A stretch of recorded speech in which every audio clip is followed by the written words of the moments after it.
Good morning, everybody. We made it to the weekend. Yeah, weekend. Time to stay home. Yeah. I'm going to use this for later. Trying to keep the lectures short and sweet because I know it's hard to, watch from home for over 30 minutes. So I'm going to try to keep the lessons short, sweet, 30 to 40 minutes, because I think that's a greater chance you guys will actually sit through it. Today we're going to talk about movement strategies, movement patterns. This is all in your book, so you can follow along, or if you need to reference things. This is what you are equipped with. You understand from 310 motion, hopefully very well. Flexions, extensions, abduction, adductions, and especially illusions, right? Looks like it's moving, but it's not, that kind of stuff. You understand muscles and function, and now we know specific muscles. And so now we're gonna put all that together into one giant so what package of application, applied knowledge. So in other words, all these motions and all these muscles, so what? And the so what comes from today's lecture in terms of categorizing strategies for why we move and what are we trying to accomplish with our motions, our movements. So as always, this is a continuum. And for those of you that don't remember my lecture on continuums, it's the concept that there's no black and white. It's all shades of gray. I will not go there. I will not make the 50 shades joke. It's all shades. Imagine that you had, we need to make categories, right? And let's say we wanted to make 2 categories based off of height. And we wanted to label one tall and the other short. Now imagine every person that's ever lived and we rank them based on height, and no 2 people would ever be the same height because you can keep zooming in until you find a difference. You know, it may be 0.0000001 micrometer, but every person is ranked differently, no matter how small the difference. And then we said, okay, we need to separate into 2 groups. So the point is everyone's different height, but if we want to compartmentalize groups, we got to cut it somewhere. So we cut it right down the middle and we say everybody on this side's tall, everybody on this side's short. But wherever you cut that line in the middle, you have 2 people that are statistically the same height, that are split by 0.0000001 micrometer, but yet one is tall and one is short. And so that's kind of the concept of continuums, man. Continuums are gradual. There's as many different types or subtypes. I want to say types, subtypes. So what I'm going to give you today is the extremes, and keep that in mind. These are the extremes of movement strategies, and every person, every motion, every movement, every task, every function is somewhere in that continuum. But the key thing to remember is purpose. What is the purpose of the movement? What is the purpose of the strategy? And okay, my son's kitty cat wants to come in. What is the purpose of the movement? What is the purpose of the strategy? Be right back. All right, come on, buddy. Come on. Oh, that's a good one. I know. All right, everybody, this is Perry. Say hello to my biomechanics class, Perry. Perry. I know, buddy. I know.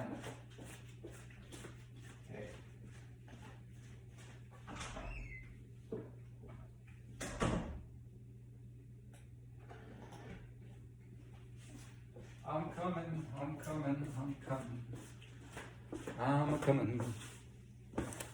All right, so movement strategies. So the 2 generalized extremes of movement strategies, okay? The 2 bookmarks. the shortest of the short, the tallest of the tall, is simultaneous movement. And that name is what it suggests. Multiple joint motions moving at the same time for the purpose of accuracy and or maximum application of a force, of your force, onto something else. You can be accurate without maximum force, but you cannot apply maximum force on something without being accurate. I'll tell you why. Because force is a vector quantity, meaning it has magnitude and direction. So you can give all of your strength onto something, but it will not be optimal unless it's accurate, right? In other words, if you're trying to push a car that's stalled or out of gas and you're giving as much force as you can, you're trying to push that car straight. So if you're pushing down and across, not all of your force is being applied efficiently.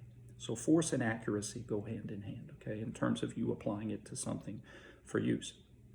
So simultaneous movement strategy, moving joints at the same time.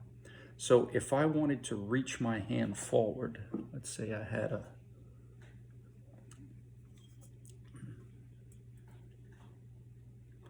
won't tell you what's inside of this.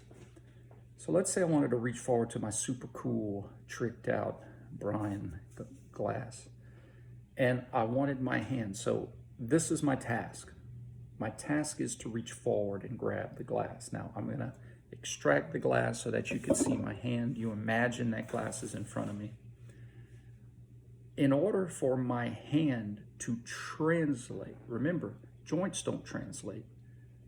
Bones, segments translate because of rotation. We rotate to translate. If my hand wants to translate, I need simultaneous motion of my shoulder and my elbow. Let me show you a frontal view of that. I need my shoulder and my elbow to move at the same time. And my wrist, technically, but just trying to keep it simple. If I moved any of those joints, elbow, shoulder, wrist, individually or sequentially, sequence, that's the other end of the bookmark, you would see this. That's not gonna grab there's just the elbow. So look, when I just move the wrist, my hand changes position. I'm not gonna be able to grab the cup. If I just move the elbow, I'm not gonna grab the cup. If I just move the shoulder. But what happens is that when I move the elbow, shoulder, and wrist at the same time, at the same angular speed, they cancel out each other's straight line contributions, meaning that my wrist wants to bring my hand up, but my elbow wants to bring my hand down. So my wrist wanting to bring my hand up, along with my shoulder wanting to bring my hand up, at the same time as my elbow wanting to bring my hand down, they cancel out each other's translation in terms of up and down, and summate each other's translation going forward. Because if you think about it, my wrist kind of wants to make my hand go up and forward. My elbow kind of wants my hand to go down and forward. My shoulder wants to make within that certain window. If I keep going, well, now it's going to want to go back. Simultaneous movement strategy. Shoulder, elbow, wrist, translation. Function. Reaching forward to grab something requires accuracy. And accuracy is accomplished with multiple joint motions moving at the same time. Okay? Now, let's translate accuracy into other functional tasks. Let's say sport and activity, like throwing a dart at a dartboard would require accuracy. Not a ton of force, unless the dartboard was very far away, right? But the dartboard in darts is not very far. So you wouldn't take this type of movement strategy to throw in a dart. Let's say the dartboard was 10 feet in front of me. I wouldn't throw it like a baseball.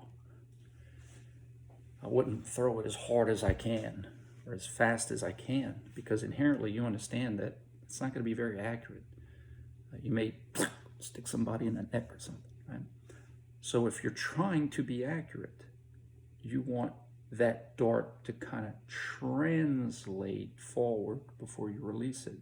And so you're going to have simultaneous movement strategy of elbow and shoulder with the attempt of accuracy.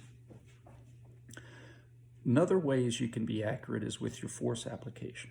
So imagine if somebody is doing a squat or a vertical jump, and as you know, you don't have to see it to know that if you're going to squat down, you're going to have simultaneous motion of your hips and your knees. We get into ankles, but just the obvious stuff is hips and knees, right? And as you flex your hips and flex your knees, you go down. As you extend your hips, extend your knees, you go down. You can't functionally be standing and go to do a squat and decide, I'm just going to move my hips. Meaning that if I'm going down and I just extend my hips, my hip extension is going to sway my mass towards the back and I'm going to fall over. Or conversely, if I just extend my knees, it's going to sling me forward. So again, the concept of hip extension wants to bring me back, but it's working at the same time as knee extension, which wants to sling me forward. They cancel out each other this way and work together to bring you up or let you go down. Now, where does accuracy come with this simultaneous motion? Well, imagine doing a vertical jump where you're going to be trying to apply as much force to the ground as you can with the intent of getting up as high as you can. Well, if you do a vertical jump test and you jump as high as you can and you fall forward any, you weren't optimal with your force production. Not that you didn't give maximum effort, but the point is that if you drift forward any, then you wasted some force. You gave yourself a little bit of forward push because that's what made you go forward. So that was a little bit of force that you could have given straight down that you actually gave in the across, and that's where you go forward. So again, force and accuracy. If you're trying to move something heavy, if you're trying to do a max bench press or a squat, you want to be as accurate as you can with the application of your forces to that external object. So force and accuracy really do go hand in hand, okay? So in your book, I give some examples of simultaneous motions. I give some practical examples. One of the ones I commonly use in class is in boxing. What is the most accurate punch? And that's the jab. And one of the reasons the jab is so accurate is because you have elbow and shoulder motion happening at the same time.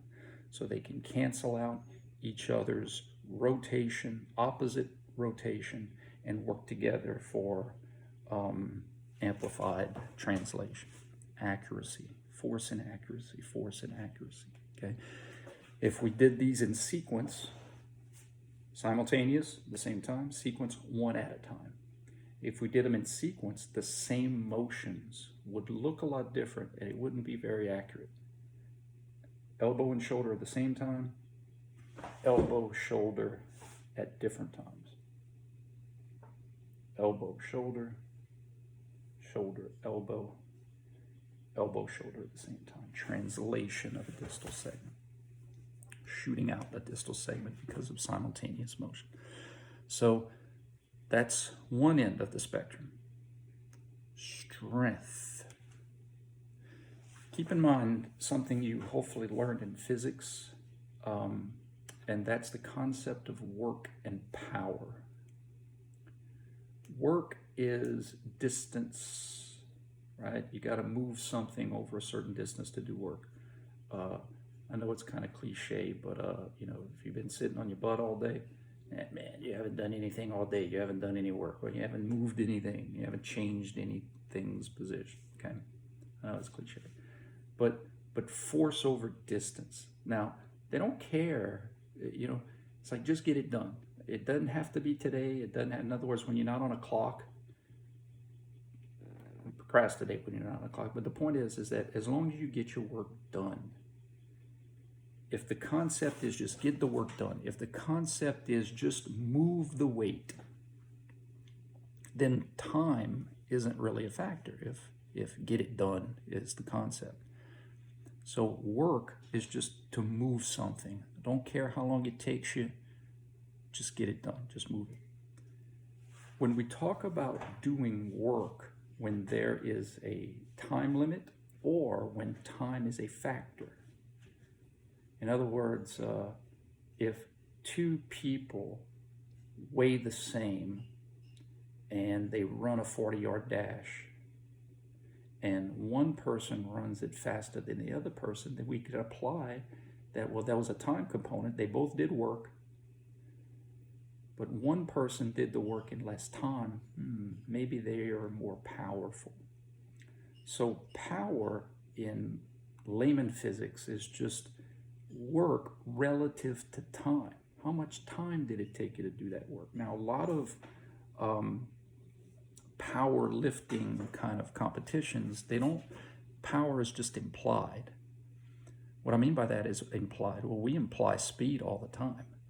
When someone is talking about the 40-yard dash, they don't give you how fast they are. They give you a time. Hey, what'd you run the 40 in? 4.7, 4.8. They don't tell you their speed. They give you a time, and you infer their speed from their time. Usain Bolt runs the 100 meters in 9.8 something seconds, or 21.20. All of this is given in time because we know more physics than what we give our minds credit for. And we understand that everybody's running the same. The top part of the equation is all the same. So any variations on the denominator, the bottom, infers what the whole thing means, and that's speed and velocity. Okay. So my point is that power lifting, there's nothing in terms of recording on power, but we understand that they're trying to do heavy liftings. Some of their lifts, they need to get it moving fast. What I mean by that is, you think about something like a clean or a jerk where you can't do that movement slow because you only have kind of time at the bottom where you have a lot of big powerful muscles with your lower and upper extremity kind of working together. So you got to speed that up as fast as possible to keep that momentum going so that you have time to get up under the bar. So even though time isn't officially recorded, it's implied because you got to move something heavy, simultaneous motion, and you kind of make it have to go as fast as you can. And that's going to be the secret to sequenced motion. And those two things come together to form powerful motion. So my point is that before I get into the sequence stuff, I wanted to explain how power is a little bit of both. Power lives in the middle of our extremes, of our bookends. When we have movement patterns that emphasize strength, and then I'm going to teach you about movement patterns that emphasize speed.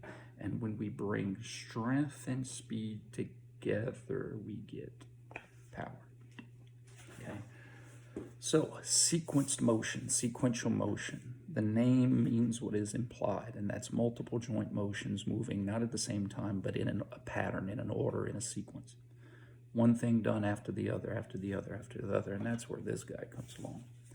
So if I threw this towel, everything at the same time, simultaneous throw, right? That may irritate somebody, but it's not gonna hurt them. It's not gonna scare them if I move the towels. But if I do it in sequence, think about what that is. When I toss the towel and then I start to pull back on this end, every segment gets a little faster, a little faster, a little faster, a little faster, a little faster, a little faster, a little faster, until the very tip of the towel is the fastest moving piece. Now keep in mind, the tip is the least massive. It has the least amount of stuff at the tip. And that pop that you hear, like even with cracking a whip, that's a sonic boom.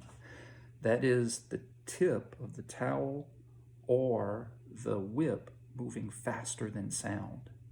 And that creates it. It's a really neat thing with air pressure, with air sound waves, where if you compress them together, where all of the waves are happening at the same time, so you get an acoustical sound to it. But the point is that sequenced motion, the strategy involved there is not accuracy. It's super hard to be accurate when you're moving fast, when you're going fast. It literally is about moving fast, trying to make something go fast. That's sequenced motion. So humans, our equivalency of popping the towel, trying to make a distal segment that doesn't have a lot of mass go very fast, is something like this. Distal segment, my fingers, the tip of the towel.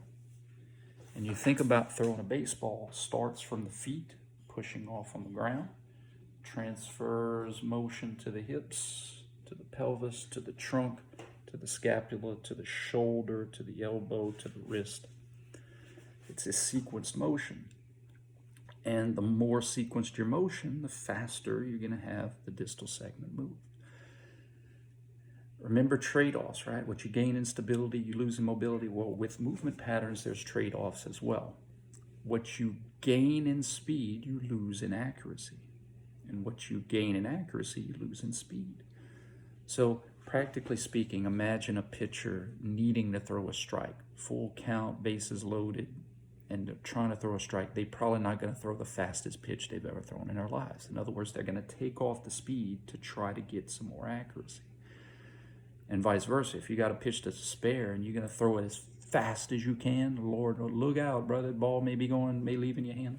And it all, the key thing here, and again, I'm trying to speak in layman's terms physics, is that when something is spinning, you have what we call tangential velocity or tangential speed.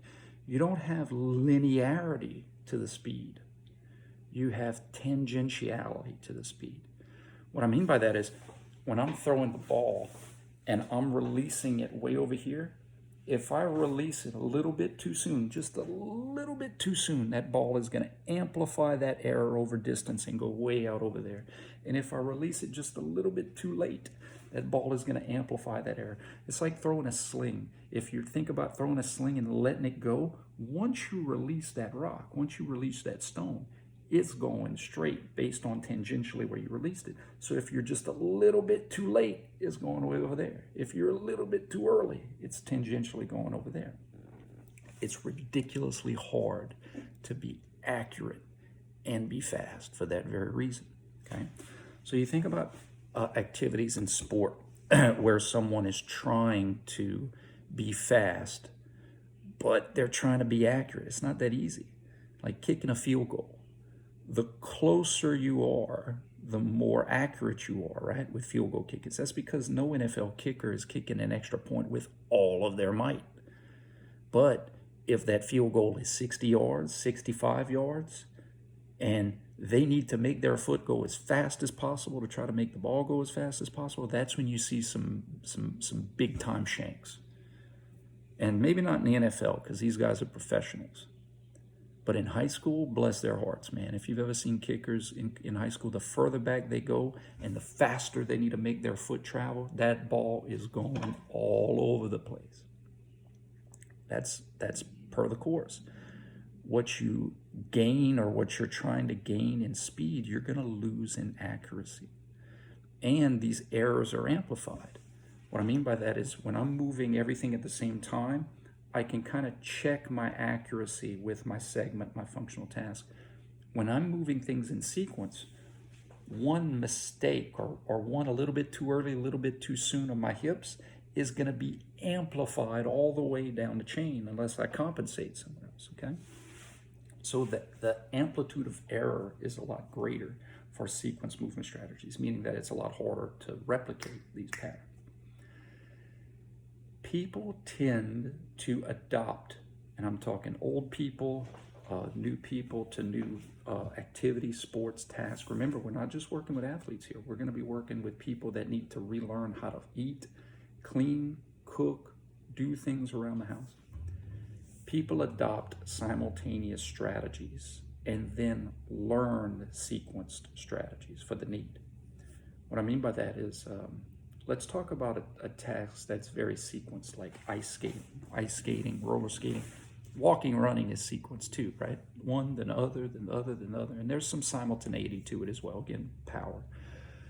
But let's talk about just the sequence part of skating. The sequence, and you know those ice skaters, man, they can go fast. And the sequence is left, then right, then this, then that, then this, then that.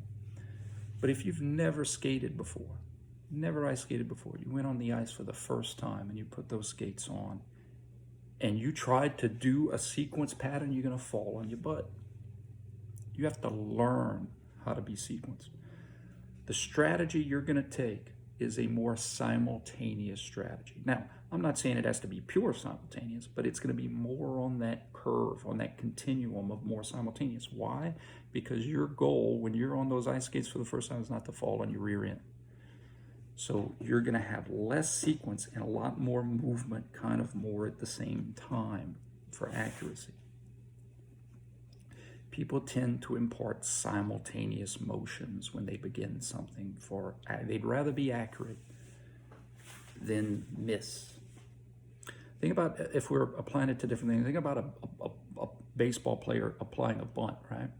You want to be more accurate with your bunt. Putting it down, first of all, you got to get it in play, especially if it's like a squeeze bunt. But you're trying to be accurate. So you don't take a run and swing at a bunt. You have more of a simultaneous up, down, forward, back.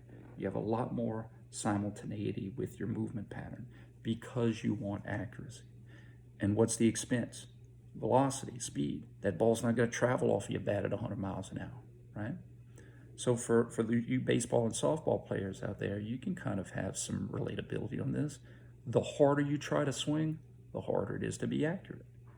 And the less hard you try to swing, the easier it is to make contact, right? That's why they say, like, when you have two strikes sometimes, right, shorten your grip and just put the ball in play. You know darn well if you're just trying to put the ball in play, you will not have the fastest swing of your life. So that is the intent of today's lecture, is to try to explain. Now, we're going to apply it a lot more. I'm going to give you a ton of examples. We're going to get into this power continuum where there's some of both.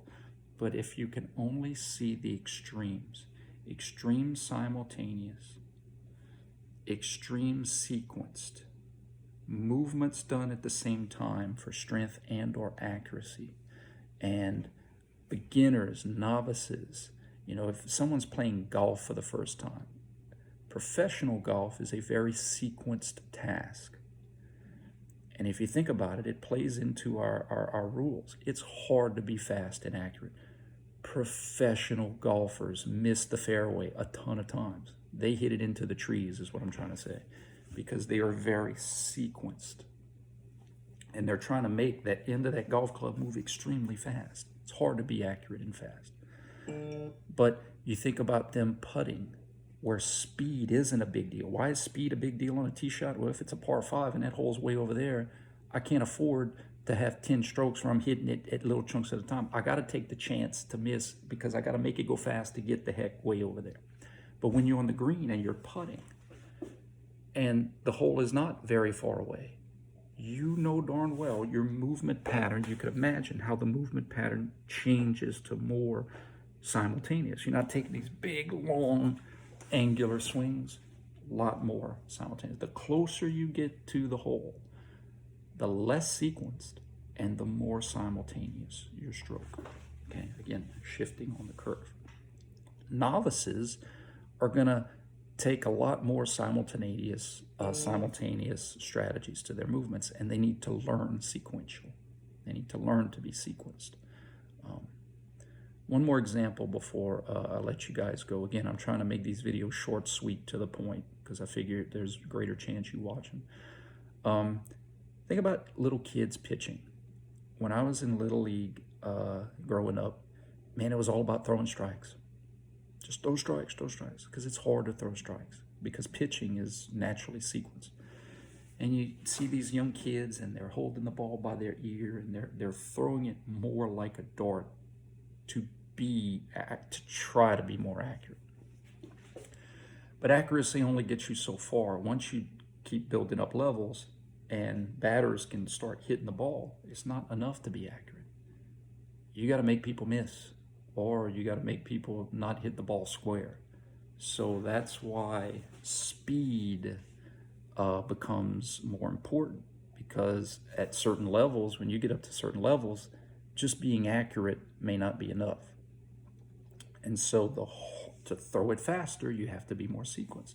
So kids stop throwing by their ear and they start doing more whip type motions to generate more velocity at the expense of accuracy. Guys, pitching a baseball is hard to be accurate. Professionals, people that get paid millions of dollars, sometimes cannot find the strike zone. It is ridiculously hard to throw 90 to 95 and put it where you want to put it. So that's something to keep in mind. It is really hard. Now, it's not to say you can't be accurate. I'm not saying it's impossible. I'm just trying to emphasize how difficult it is to be fast with movement patterns and at the same time be accurate. Okay, so those are the extremes, and I introduced you to power. Power is going to live in the middle. On our next lecture, I'm going to talk about power more specifically, and I'm going to give more examples, and then we'll work through this continuum. And hey, Dad, I'm giving my lecture right now. Okay, you're welcome. I love you. My folks live with me. So that's what is coming. You guys have a good weekend. If you don't follow me on Facebook, add me, and my dad and I are going to do, well, him, I just recorded and narrated, but my dad's going to be playing some traditional Cajun music on his accordion. And so if you have any relatives or grandparents who love Cajun French music, I'm going to do Facebook Live at 3 o'clock, and my dad's going to play some music for him. So you guys have a good weekend, man. Y'all stay safe. Bye.